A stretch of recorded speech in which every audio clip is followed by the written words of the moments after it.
என்னுடைய நண்பர்கள் ஒரு சிலர் சொன்னாங்க, ஜெயபாண்டி சார் எல்லோரும் விஜயை பற்றி வீடியோ போடுறாங்க, நீங்கள் எந்த ஒரு வீடியோவும் போடாமல் இருக்கீங்க. நான் அரசியல்வாதி இல்லைப்பா அப்படின்னு சொன்னேன். இருந்தாலும் ஒரு கணிப்பாக ஒரு வீடியோ போடுங்க, உங்களை நான் எதிர்பார்க்குறேன். நீ என்ன விஜய் ரசிகரா அப்படின்னு கேட்டேன். இல்லை சார், நான் படம் பார்க்குற ரசிகர். விஜய் படம் வந்தால் நான் போய் பார்ப்பேன், அது நல்லா இருக்கும், எனக்கு பிடிச்சிருக்கும் அப்படின்னு சொன்னான். அதுவாசி நீங்கள் ஒரு வீடியோ போடுங்க, எங்கள் விஜய் செஞ்சது தப்பா ரைட்டா என்று சொல்லுங்கள், ஒரு வீடியோ போடுங்க அப்படின்னு சொன்னான். அவன் என்னுடைய மாணவன் தான், இருந்தாலும் அவன் வந்து அந்த விஜய் ரசிகராகவும் இருக்கிறான். சரிப்பா போடுறேன் போ அப்படின்னு. இப்போ விஜய் வந்து என்ன சொல்லலாம், அதாவது அனுமதி கேட்டு தான் ஒரு கூட்டமோ ஒரு ஊர்வலமோ எல்லாமே நடத்துகிறோம். அப்படி அனுமதி கொடுத்தாச்சுன்னா அந்த அனுமதிக்கு கூட்டம் குறையா வந்தாலும் நிறையா வந்தாலும் அவங்க தான் அட்ஜஸ்ட்மெண்ட் பண்ணணும் அரசாங்கம். உதாரணத்துக்கு ஜெயலலிதா அவர்கள் இருந்தால் இந்த மாதிரிலாம் நடந்திருக்குமா அப்படின்ட்டு சில பேர் நக்கீரன், கோபால் எல்லோரும் பேசுகிறாங்க. ஜெயலலிதா ஆட்சி ஆளும்போது கூட என்ன நடந்ததுன்னு உங்களுக்கு தெரியும். கும்பகோணத்தில் குளிக்க போனாங்க. அந்த கும்பகோணத்தில் குளிக்கும்போதில் எத்தனை பேர் இறந்தாங்க. ஒரு முதலமைச்சராக இருந்து கொண்டு காவல்துறை பொறுப்பை கையில் வைத்து கொண்டு இருக்கும்போதே கும்பகோணத்தில் பல பேர் உயிரிழந்தாருங்க. ஆனால் விஜய் வந்து ஒரு கட்சி ஆரம்பித்து அதற்கு ஒரு மாநாடு கூட்டும்போது அதற்கு பாதுகாப்பு கொடுக்கக்கூடியது அரசினுடைய கடமை. ஆனால் ஒரு முதலமைச்சராக இருக்கக்கூடிய ஒரு ஜெயலலிதாவே வந்து என்ன ஆச்சுன்னா, கும்பகோணம் மகா கும்பகோணத்தில் சசிகலாவும் ஜெயலலிதாவும் அவங்க வந்து அந்த கும்பகோணத்தில் குளிக்கும்போது அது பொதுமக்கள் அனைவரும் வேடிக்கை பார்க்குறோம்னு சொல்லி ஏகப்பட்ட பேர் அதில் பலியானாங்க. என்னங்க, ஒரு முதலமைச்சருடைய பொறுப்பில் இருந்துக்கிட்டு இந்த காவல்துறை அதிகாரிகள் அதிக பேர்களை வைத்து அந்த மாதிரி விபத்து நடக்காத அளவுக்கு சயின்டிஸ்டுகள்லாம் கூப்பிட்டு இந்த கும்பகோணம் கோயில் பலமானதா, எந்தெந்த இடத்துல பாதுகாப்பு மக்களுக்காக செய்யணும் என்று ஜெயலலிதா திட்டமிட கிடையாது. ஜெயலலிதா கிட்ட இருந்த ஐபிஎஸ் ஐஏஎஸ் அதிகாரிகளும் ஆலோசனையும் சொல்ல கிடையாது. அப்போ ஒரு முதலமைச்சராக இருக்கும் போதிலே கும்பகோணத்தில் தன்னுடைய காவல்துறை அதிகாரிகள் அனைவரும் ஜெயலலிதாவுக்கு பாதுகாப்பு கொடுக்க முடிஞ்சதை தவிர பொதுமக்களை காப்பாற்ற முடியலை. இதை ஏன் விஜய் ரசிகர்லாம் இதை பற்றி பேசக்கூடாதா? ஏன் விஜய் சொல்லக்கூடாதா? விஜய் வந்து எனக்கு ஒரு கணிப்பு என்னென்னா, அந்த விஜய் வந்த காரில் எந்த ஒரு மாணவனும் ஏற முடியாத அளவுக்கு பாதுகாப்பாக அதை உருவாக்கியிருக்கீங்க. அந்த வாகனத்தை உங்கள் கண்ணுக்கு தெரியும் போது சில பேர் மயக்கமாக இருக்காங்க, சில பேர் மயக்கமான சூழ்நிலையில் இருக்காங்கன்னு தெரியும் போது அப்போ வந்து விஜய் சினிமா படத்தில் மாதிரி ஒரு 10 முடியாதவர்களை அந்த பஸ்ஸில் ஏற்றி அந்த பக்கத்தில் இருக்கிற ஆஸ்பத்திரி கொண்டு போய் சேர்த்து அப்படி இருந்திருந்தா விஜய் வந்து பாருங்கள், ஒரு மாநாட்டில் ஒரு தலைவராக இருந்துக்கிட்டு அந்த மக்களுக்கு ஒன்றுன்ற உடனே அந்த தன்னுடைய பஸ்ஸில் ஏற்றிக்கு போய் அந்த ஆஸ்பத்திரியில் சிஹெச்சிக்கு ஆஸ்பத்திரிக்கு ஏற்றிக்கிட்டு போகிறாரு அந்த வாகனத்தில் அப்படின்ற ஒரு பெயர் வாங்கியிருக்கலாம். ஏன்னா அந்த வாகனத்துக்குள்ளே ஒன்றைய பாதுகாக்கிறதுக்கு ஒரு 10 பேர் இருக்காங்க. அதை மீறி இந்த நோயாளியை உங்களை எதுவும் தாக்கிட மாட்டாங்க. அதனால் அதை செஞ்சுருக்கலாம்.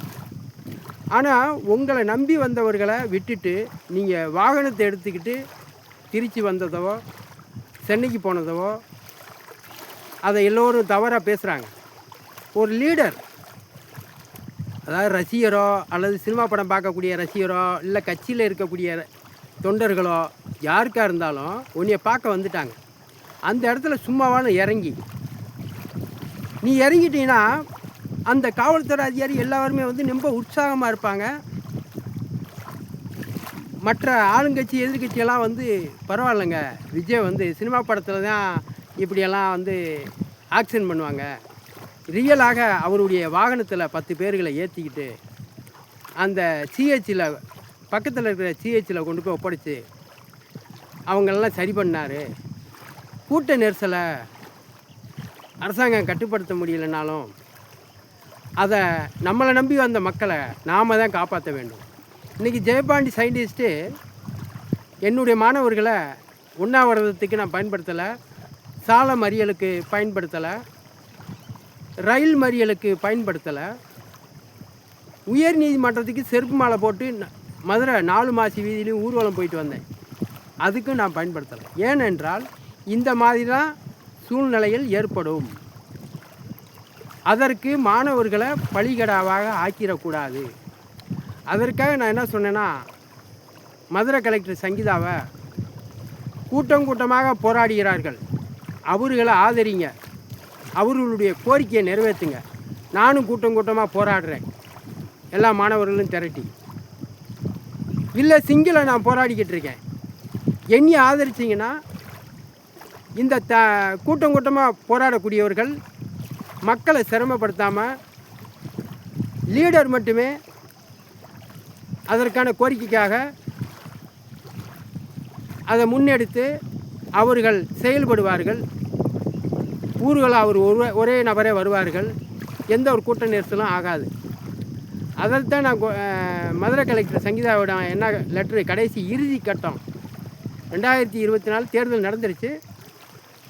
ஆகையால் இந்த இறுதி கடிதத்துக்கு பதில் சொல்லுங்கள் அப்படின்னு நான் அனுப்பியிருந்த லெட்டருக்கு பதில் சொல்லாதனால தான் கலெக்டரை வந்து ஆபாச வீடியோ போட்டேன்.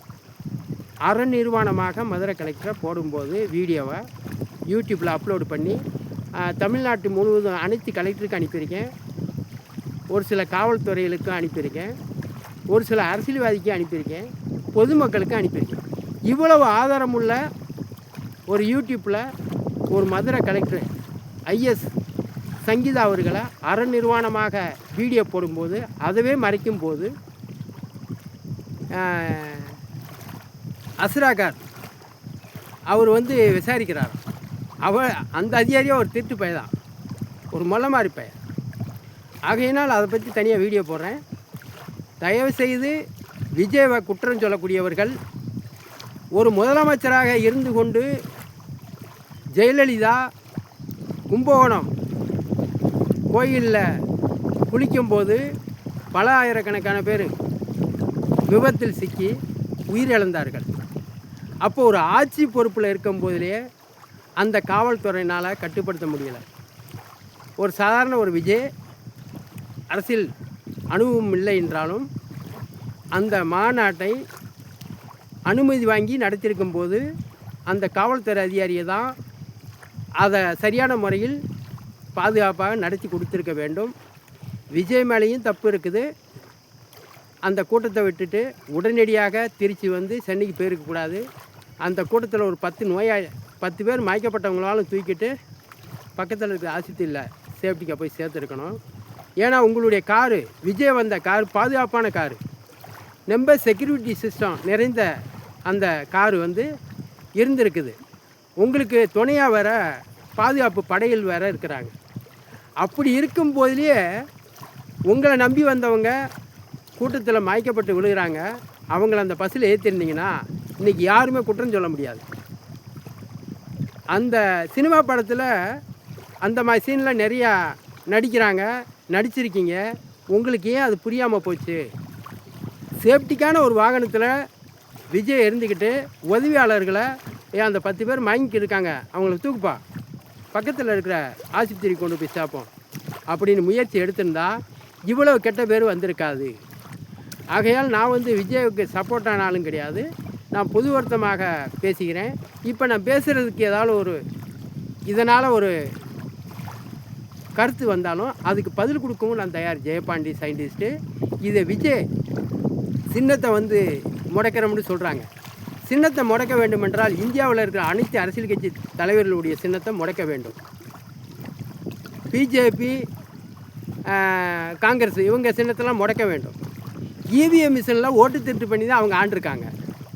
அப்போ ஒரு சாதாரண ஒரு விஜய் வந்து ஒரு கட்சியில் ஒரு மாநாடு கூட்டும் போது இறந்து விட்டாங்க, அந்த கட்சி சின்னத்தை முடக்குவோம்ன்றது தவறு.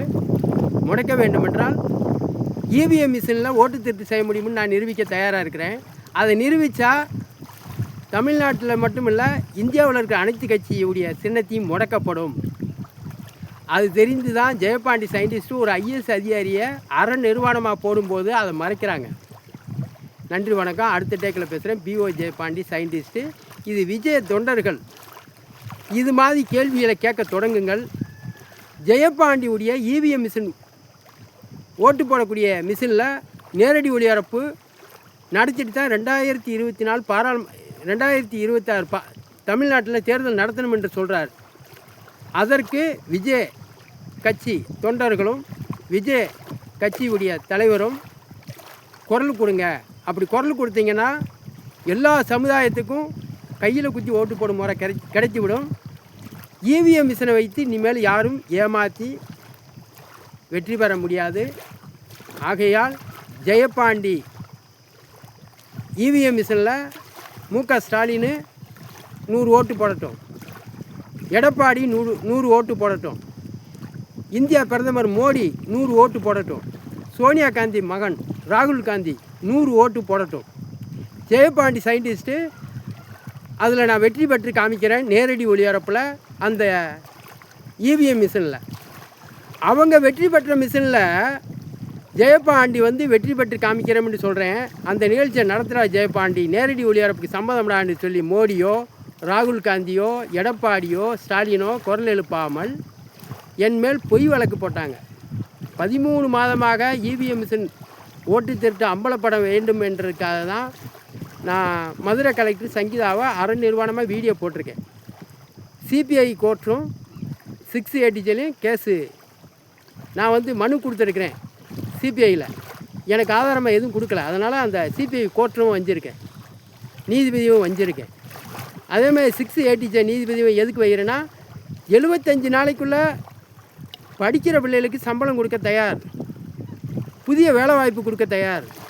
அந்த மாணவ மாணவிகளை என்னைய மாதிரி வேலைவாய்ப்பு கொடுக்க முடியும் என்று சொல்லக்கூடிய அந்த அரசியல் கட்சி தலைவர்களை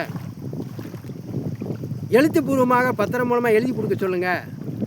நான் வந்து இவிஎம் மிஷின் குற்றத்தை கைவிட்டுறேன் என்றும் சொல்லியிருக்கேன். நன்றி, வணக்கம். அடுத்த டேக்கில் பேசுவோம். பிஓ ஜெயபாண்டி சயின்டிஸ்ட்டு. இந்த வீடியோவை அந்த சம்மந்தப்பட்ட ரிப்போர்ட்டர், அரசியல்வாதி எல்லாருக்கும் இதை அனுப்புங்க. பிஓ ஜெயபாண்டி சயின்டிஸ்டுடைய செல் நம்பரையும், என்னுடைய செல் நம்பர் வந்து 9003397825. நன்றி, வணக்கம். அடுத்த டேக்கில் பேசுகிறேன். பிஓ ஜெயபாண்டி சயின்டிஸ்ட்.